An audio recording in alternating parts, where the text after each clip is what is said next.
Hello everyone, Edu for electrical में आप सभी का स्वागत है। तो आज हम बीके मेहता का इलेक्ट्रॉनिक्स पार्ट लेकर के आए हैं। सिंगल स्टेज एम्पलीफायर का ऑब्जेक्टिव हम लोग देखने जा रहे हैं और यहाँ पर आज जो हम करेंगे डिटेल सोल्यूशन नहीं देंगे। अभी जो कर रहे हैं सिर्फ रिवीजन पर्पस के लिए कर रहे हैं। क्वेश्चन उसको हिंदी में ट्रांसलेट करेंगे और उसका सोल्यूशन आपको बताएंगे ताकि आप इसको ठीक से याद रख सकें। और अगर आप इसका डिटेल सोल्यूशन चाहते हैं, अगर आप इसमें इंटरेस्टेड हैं तो कमेंट बॉक्स में सब्सक्राइब कर ले चैनल को और कमेंट बॉक्स में हमको लिख करके बताएं। अगर आप इसका डिटेल सोल्यूशन चाहते हैं तो हम इसका फिर बाद में आगे चल करके डिटेल सोल्यूशन दे देंगे।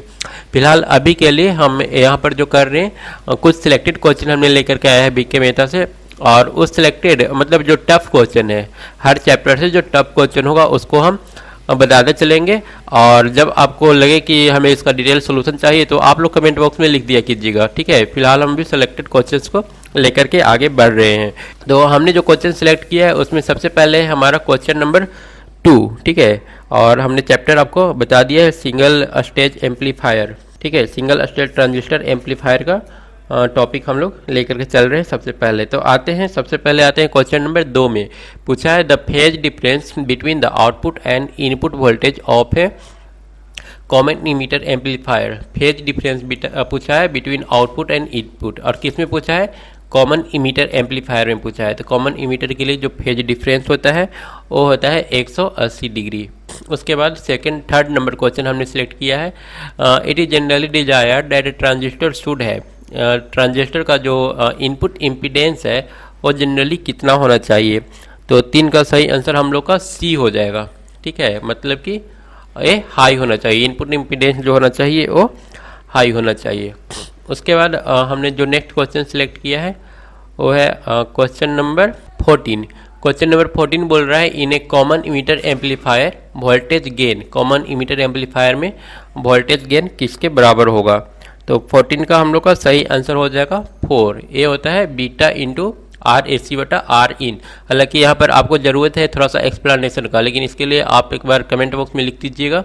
उसके बाद हम इसको एक्सप्लेन कर देंगे, जो भी टफ क्वेश्चन होगा एक्सप्लेन कर देंगे। और ज़्यादा लोग अगर इंटरेस्टेड रहे तो हम इसके हर एक क्वेश्चन को एक्सप्लेन करेंगे। उसके बाद आते हैं क्वेश्चन नंबर 23, ठीक है। 23 से पहले कोई छूटा तो नहीं, हम लोग का कोई छूटा नहीं है। 23 है in order to get more voltage gain from a transistor amplifier the transistor yield should है। अगर आपको वोल्टेज गेन ज़्यादा चाहिए तो हम किस टाइप का ट्रांजिस्टर यूज करेंगे? थिन बेस या फिर थिन कलेक्टर या फिर वाइड इमीटर? तो यहाँ पर हम लोग जो जनरली ट्रांजिस्टर यूज करते हैं उसका बेस थिन होता है, सबसे थिन होता है। कलेक्टर सबसे चौड़ा होता है क्योंकि यहाँ पर हीट डिसिपेट होता है। और इमीटर जो होता है वो हाईली डॉप्ड होता है। तो हम लोग का 23 का जो सही आंसर होगा वो फर्स्ट हो जाएगा, थिन बेस। अगर वोल्टेज गेन ज़्यादा चाहिए तो उसके लिए बेस जो होना चाहिए वो थिन होना चाहिए। क्वेश्चन नंबर 25 है the purpose of emitter capacitor. Emitter capacitor का क्या पर्पस है? The purpose of emitter capacitor, emitter के क्रॉस जो कैपेसिटर लगा होता है उसका पर्पस क्या है? तो 25 का हम लोग का सही आंसर हो जाएगा first, avoid voltage gain drop. Voltage gain drop को एवॉइड करने के लिए हम लोग इमीटर कैपेसिटर लगाते हैं। उसके बाद हमारा नेक्स्ट क्वेश्चन आ जाते हैं। नेक्स्ट क्वेश्चन बोल रहा है question number 18 in a common emitter amplifier phase difference between voltage across collector load RC and signal voltage, मतलब कि जो इनपुट वोल्टेज होगा और जो आउटपुट वोल्टेज होगा इन दोनों के बीच फेज डिफरेंस कितना होगा? तो हमारा 18 का सही आंसर हो जाएगा 0 डिग्री।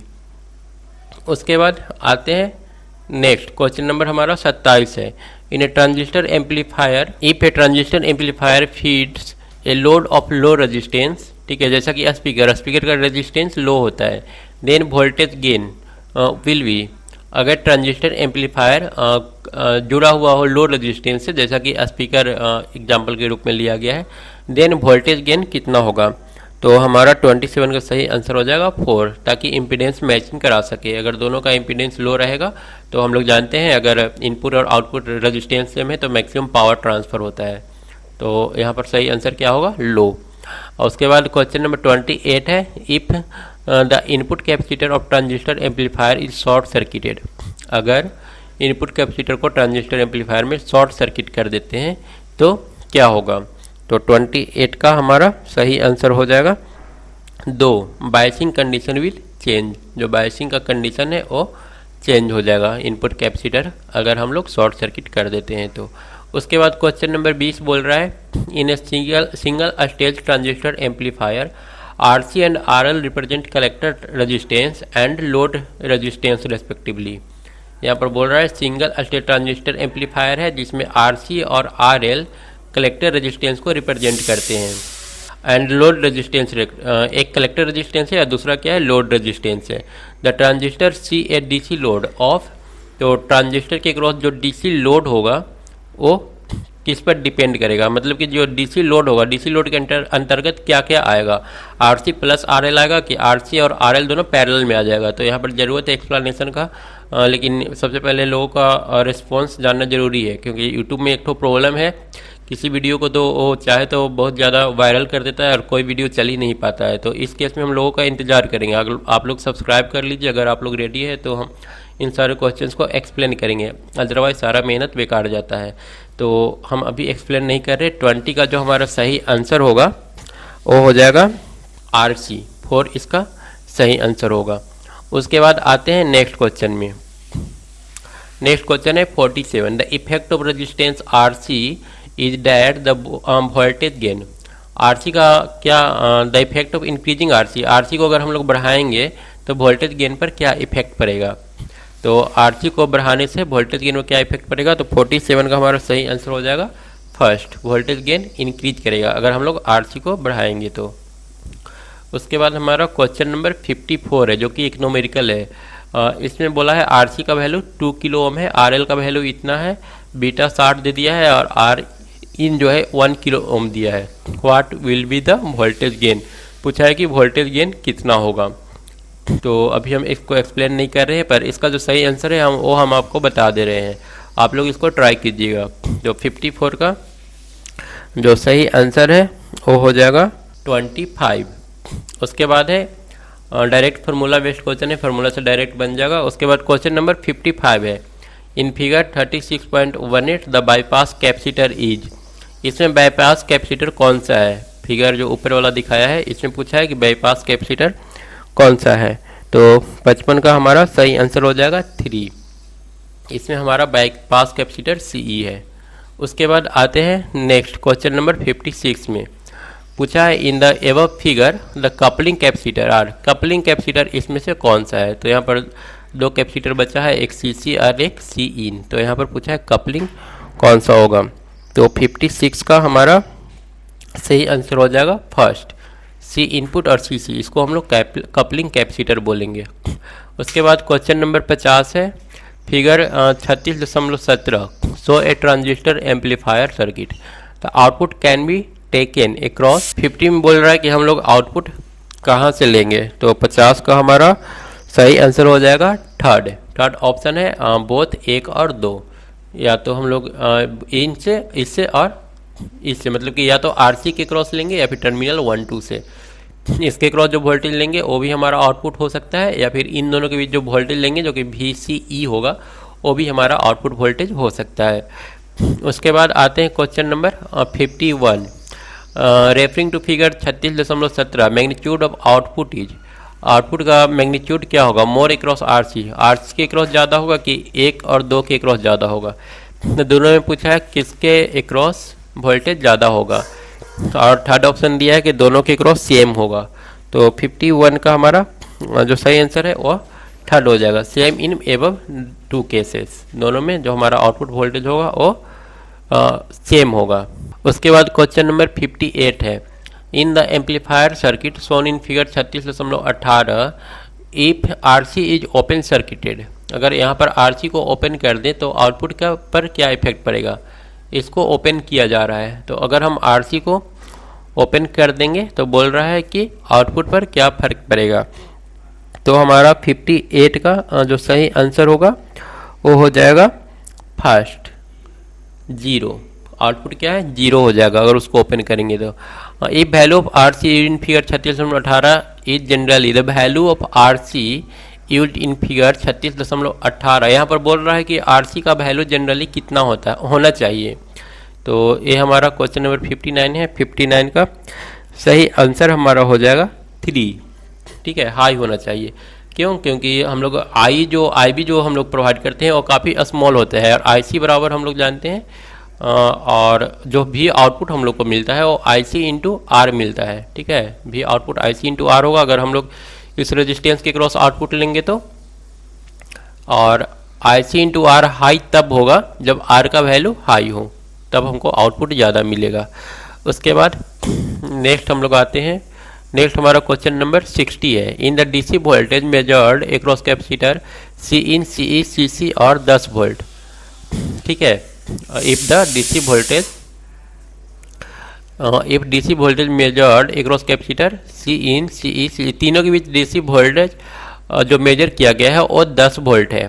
ठीक है, फिगर अभी हम आपको दिखा देते हैं। और 10 वोल्ट सी इनपुट के क्रॉस जो डीसी वोल्टेज है वो 10 वोल्ट है, सीई के क्रॉस 10 वोल्ट है और सीसी के क्रॉस 13 वोल्ट है। ठीक है, the voltage rating of this capacitor, तो बोल रहा है कि इस कैपेसिटर का वोल्टेज रेटिंग क्या होगा। ठीक है, तो फिगर की ज़रूरत नहीं है तीनों, या फिर यहाँ पर एक बार देख लीजिए सीसी कहाँ पर होता है। तो ये हमारा सीई है, ए सी सी है और ए सी इन है। अब बोल रहा है इन लोग के क्रॉस डीसी वोल्टेज दिया हुआ है, तो इन लोगों का रेटिंग पूछा है। रेटिंग क्या होगा, सेम होगा या फिर ग्रेटर देन होगा या फिर लेस देन होगा। तो हमारा 60 नंबर का जो सही आंसर है वो हो जाएगा 60 का 2। ठीक है, ग्रेटर देन 10 वोल्ट और 13 वोल्ट। उसके बाद आते हैं, हमारा नेक्स्ट क्वेश्चन है 66 नंबर। इन फिगर 36.19 फिगर आपको दिखा दे रहे हैं। इफ सी इन और सी ई आर ओपन सर्किटेड, बोल रहा है सी ई और सी इन को ओपन किया जा रहा है। 36.19 फिगर सामने है, सी ई को ओपन किया गया है और सी इन को ओपन किया गया है। ठीक है, देन सिग्नल विल बी, तो इस केस में सिग्नल क्या होगा, एम्पलीफाइड होगा कि ब्लॉक होगा कि क्लिप्ड होगा। तो हमारा जो 66 है इसका सही आंसर होगा फर्स्ट, ये जो सिग्नल है वो एम्पलीफाइड हो जाएगा। उसके बाद 19 में फिर से उसी फिगर में रेफर किया है और बोला है if C E G open circuited, अगर सी ई को ओपन कर दें तब वोल्टेज गेन पर क्या इफेक्ट पड़ेगा। तो वोल्टेज गेन हमारा जो है 67 का सही आंसर हो जाएगा third, amplifier to loss gain जो है इसका थर्ड, रिड्यूस ड्रेस्टिकली, जो हमारा वोल्टेज गेन होगा वो काफ़ी ज़्यादा डिक्रीज कर जाएगा अगर हम लोग ओपन सीई को ओपन कर देते हैं तो। ठीक है, आउटपुट वोल्टेज पर इफेक्ट पड़ेगा, क्योंकि जो आउटपुट वोल्टेज हमको यहाँ से मिल रहा था डायरेक्टली, अब वो यहाँ पर भी क्योंकि इसको जब ओपन कर देंगे तो ए रेजिस्टेंस आ जाएगा, ए रेजिस्टेंस आएगा तो अब ड्रॉप यहाँ पर भी होगा, तो आउटपुट वोल्टेज जो है थोड़ा डाउन कर जाएगा, डिक्रीज हो जाएगा। उसके बाद 69 नंबर क्वेश्चन है। In figure 36.19 DC load is, इसमें पूछा है कि डीसी लोड क्या होगा। ठीक है, तो 36.19 का 69 का हमारा सही आंसर हो जाएगा third, RC plus R E हमारा डीसी लोड रेजिस्टेंस होगा। उसके बाद क्वेश्चन नंबर 62 है, DC measurement are referred for fault location in amplifier circuit then AC measurement. ठीक है, DC measurement are referred for location, कहीं पर अगर फॉल्ट होता है एम्पलीफायर सर्किट में तो वहाँ पर हम लोग डीसी मेजरमेंट करते हैं, और एसी मेजरमेंट नहीं करते हैं। तो इसके पीछे रीजन क्या होता है, तो 62 का सही आंसर हो जाएगा AC measurement require costly equipment चाहिए एसी मेजरमेंट के लिए, या फिर एसी मेजरिंग स्टूडेंट के लिए इंस्ट्रूमेंट के लिए। उसके बाद 63 है, ए trouble develops in the amplifier circuit shown in figure 36.19, उसी फिगर से लिया है। और making measurement it is found that DC voltage across terminal 1 3 और अक्रॉस 2 3 इज 20 वोल्ट। यहाँ पर 1 3 और 2 3 दोनों के बीच 20 वोल्ट दिखाया है। 1 3 हमारा यहाँ से लेकर के यहाँ तक है, टोटल 20 वोल्ट है यहाँ तक, और 2 से 3 के बीच भी बता रहा है कि 20 वोल्ट ही है। ठीक है, यहाँ से भी मेजर कर रहे हैं तो 20 वोल्ट आ रहा है, और ओवरऑल पूरा मेजर कर रहे हैं तो भी हमारा 20 वोल्ट ही आ रहा है। तो इसमें से कौन सा ऑप्शन सही होगा। तो यहाँ पर पूछा है कि आरसी ओपन है, आरसी शॉर्ट है, या फिर RE ओपन शॉर्ट है। तो 63 का हमारा जो सही आंसर है वो 2 हो जाएगा। मतलब कि RC अगर शॉर्ट रहा तो हम लोग को कहीं से भी मेजर करेंगे तो वोल्टेज सेम ही मिलेगा। अगर A शॉर्ट रहा तो हम लोग यहाँ से भी मेजर करेंगे और यहाँ से मेजर करेंगे तो दोनों केस में हमारा जो आउटपुट वोल्टेज है वो सेम 20 वोल्ट ही मिलेगा। उसके बाद नेक्स्ट क्वेश्चन है 64। While troubleshooting amplifier circuit shown in figure 30.19 if the following DC measurement are made. अब 1-2 के क्रॉस 20 वोल्ट है और 2-4 के क्रॉस 9.3 वोल्ट है। दिखा देते हैं एक बार। 1-2 के क्रॉस 20 वोल्ट है। 1-2 शुरू से लेकर के 1-2 यहाँ पर है, यहाँ से लेकर के यहाँ तक एक 20 वोल्ट है और साथ में ठीक है 1-2 के साथ दिया है 2 और 4 के बीच 9.3 है। 2 और 4 के बीच 2 और 4 हमारा है इस पॉइंट पर। ठीक है, तो 2-4 यहाँ पर है 9.3। ठीक है, यहाँ से यहाँ का वोल्टेज दिया और उसके बाद यहाँ से इस पॉइंट का वोल्टेज दिया है। उसके बाद ऑप्शन देख लेते हैं। वोल्टेज एक 4 और 5 0.7। उसके बाद यहाँ पर वोल्टेज दिया है 0.7। ठीक है, 0.7 दिया है इसके अक्रॉस। तो आपको कुछ इस टाइप से वोल्टेज दे दिया है। एक बार साफ क्लियर दिखा देते हैं। सबसे पहले यहाँ से यहाँ 20 वोल्ट दिया, यहाँ से यहाँ 9.3 वोल्ट दिया और यहाँ पर जो दिया है वो 0.7 दिया है। तो पूछ रहा है कि what was the trouble in the circuit. तो RC is open circuited, RC is short circuited, RE is open या फिर RE इज शॉर्ट। तो 64 का सही आंसर हो जाएगा RE is short circuited. RE जब शॉर्ट रहता है तो इस केस में हमको इस टाइप का कॉन्फ़िगरेशन दिखाई देगा। उसके बाद 66 नंबर है। इन फिगर 36.19 इफ CN और CE आर ओपन। सॉरी एक कर चुके हैं। ठीक है, उसके बाद आते हैं अगला क्वेश्चन में। अगला हमारा 72 नंबर है। A certain common emitter amplifier है जो वोल्टेज गेन 100, वोल्टेज गेन यहाँ पर 100 दे दिया है। If the emitter bypass capacitor is removed. अब इमीटर बाईपास कैपेसिटर को रिमूव कर दिए तो गेन क्या होगा। 72 का सही आंसर हो जाएगा 2। गेन डिक्रीज कर जाएगा, पहले भी देख चुके हैं।